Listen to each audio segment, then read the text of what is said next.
Okay, I got one for you.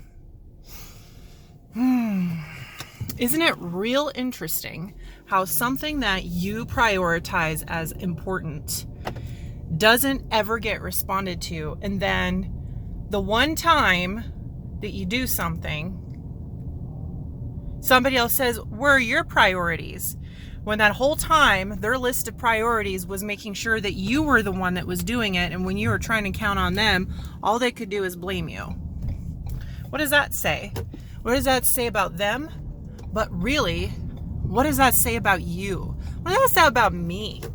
You know, like what am I going to let people do? What am I going to let them make me feel like when they're the ones who are pissed off because they woke up in a bad mood, or they woke up and decided they didn't want to do shit and they had to pawn it off on somebody else? I'll tell you what I got to do with that. I got to sit down in my room, in my quiet space, ask the question, and just trust the answer will come.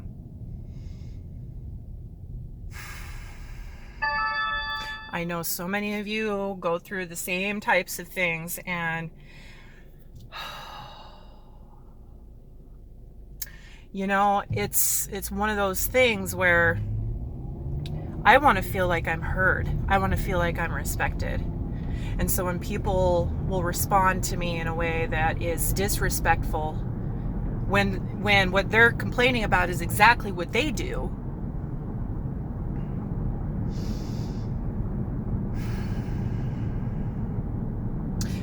you know, this is giving my control up to them. Allowing myself to feel that way, it's given up my control, because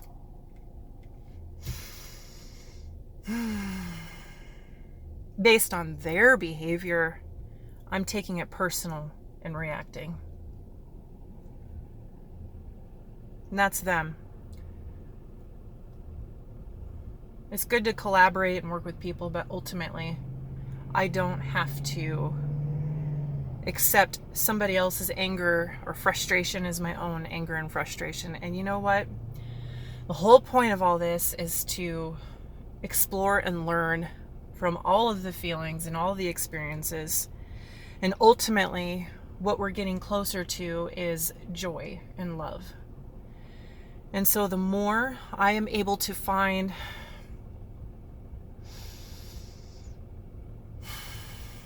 gratitude and joy and appreciation for myself and my connection,